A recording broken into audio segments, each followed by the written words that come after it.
voici encore un petit moment de nostalgie. Eh oui, c'est la deuxième vidéo que je fais. Et en fait, je replonge un petit peu dans tous ces vieux magazines et ça redonne un peu de nostalgie. Donc pour ceux qui ne connaissent pas, voici Lotus Noir. En fait, qu'est-ce que c'est Lotus Noir? C'est un magazine qui parlait de jeux de cartes et principalement de Magic. Et là, je me suis retrouvé sur une encyclopédie où on voit toutes les anciennes versions de l'époque. Attention, regardez. Je sais pas si on voit bien, mais toutes les anciennes versions. Paf. Donc là, on est sur Fallen Empire. Mais si vous voulez, on peut même tomber sur du bêta ou du alpha. Regardez, 3e Antiquities, alpha, bêta, unlimited. Ouais. C'est pas beau tout ça, toutes ces anciennes cartes. Donc là, je retombe en fait sur Magic. Magic, finalement, est devenu ce jeu qui est en fait un jeu très vintage. Hein.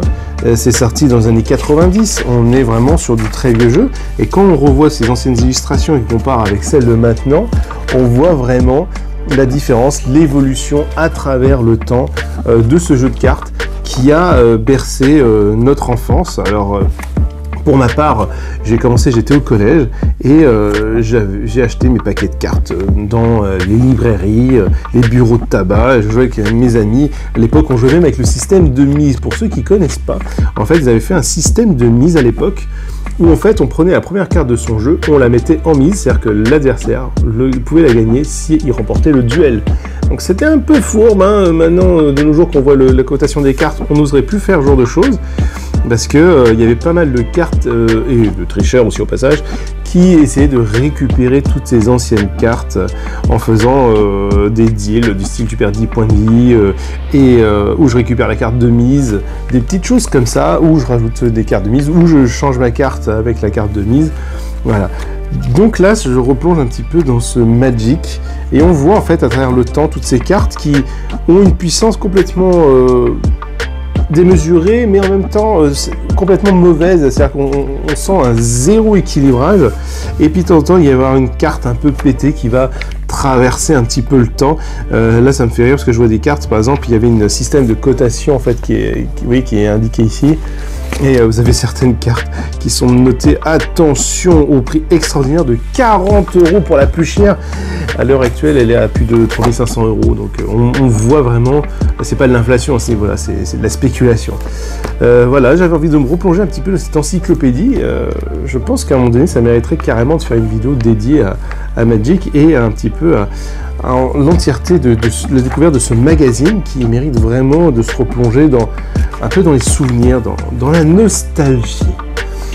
Et donc, il y avait Magic, bien évidemment, qui ont bercé notre enfance, alors qu'on aime ou on n'aime pas, parce que ça ne donne pas forcément que des bons souvenirs, parce qu'on pense aussi à l'arnaque, on pense aussi à ces systèmes de cartes de mise, mais c'est aussi pour moi l'époque de Donjons et Dragons. Vous voyez, un peu des vieux manuels qui sont là. Donc, il y a Donjons et Dragons. Et je m'étais aperçu d'une quelque chose, en fait, peut-être que ça va vous revenir en même temps, c'est qu'à l'époque, il y avait aussi ceci, le sourire du dragon. Mais qu'est-ce que c'est que ça? Il est marqué le 2 ici, parce que c'était sur la 2. C'était carrément un univers, comme vous pouvez voir, Donjons et Dragons, mais qui passait à la télé. Regardez-moi ça, je l'ai retrouvé, c'est tout vieux, ça c'était le numéro 1, donc j'ai trouvé le numéro 1, je suis assez content, c'est vraiment le début de l'aventure, le sourire du dragon, je remonte tellement que ça me fait rire, et c'est bien marqué Dungeons and Dragons, enfin Donjons et Dragons en français, et en fait, vous allez faire la connaissance des personnages Donjons et Dragons, tous ont un rôle particulier qui leur est attribué le maître du donjon. Précipités dans un autre monde, ils vont utiliser au mieux leur pouvoir pour tenir à bout le vengeur, l'esprit du mal, ivre de puissance, et essayer de retrouver enfin, à moins de revenir dans notre dimension. Oui, parce qu'en fait, on jouait finalement des personnages, enfin dans la série, qui étaient des personnages normaux, qui se retrouvaient dans Donjons et Dragons, et qui étaient emprisonnés dedans. Regardez, moi ça pique un peu. En même temps, c'est ouf, hein. Donc la petite nostalgie, parce qu'on se rappelle tous de Donjons et Dragons, on va dire, les bonnes vieilles stats, le livre en noir et blanc, des choses comme ça un petit peu plus obscures.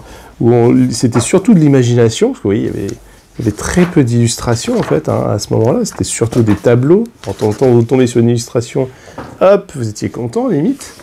Mais après, tout le reste se faisait de l'imagination, ça parlait de tout, ça parlait de l'univers, c'était vraiment un livre complet. Même pour le livre des joueurs, hein, je dis ça, regardez, ça changera pas grand-chose. Hein.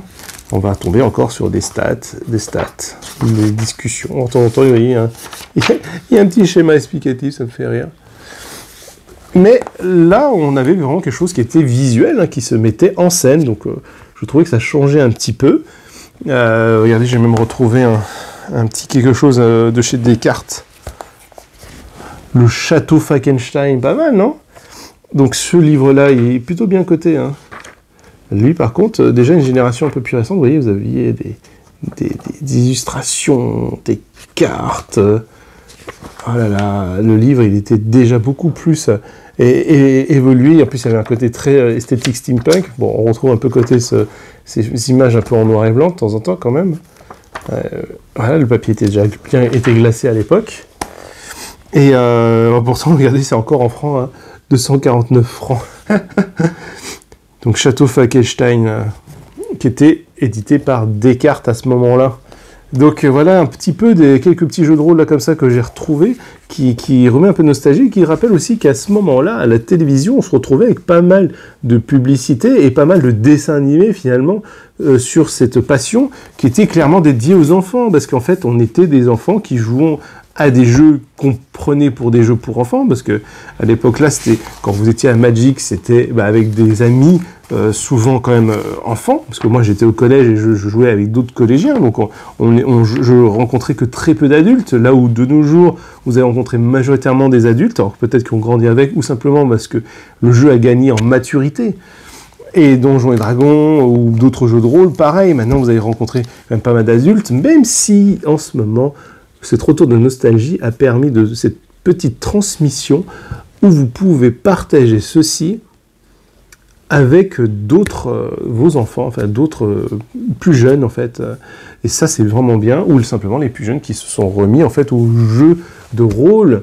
Donc ces petits jeux de rôle là, si on essaie de se rappeler, en fait on était des enfants qui jouons, et en fait on est toujours des enfants qui continuent à jouer aux jeux.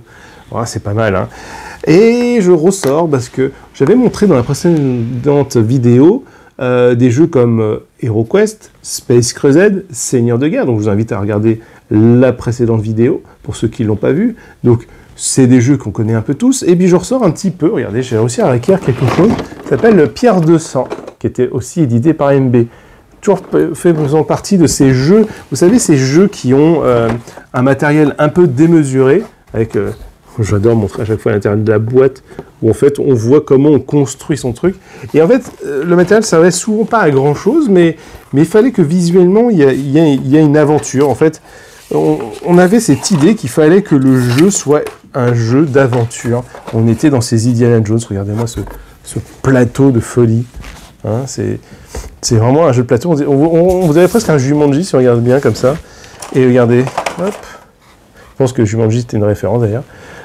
On a ici le fameux truc. Ben, normalement, je dois avoir l'épée pour ceux qui connaissent. Alors, pour ceux qui ne voient pas à quoi ça sert, tout simplement, on mettait le diamant à l'intérieur et on insérait l'épée pour voir à la fin est-ce que le diamant allait sortir.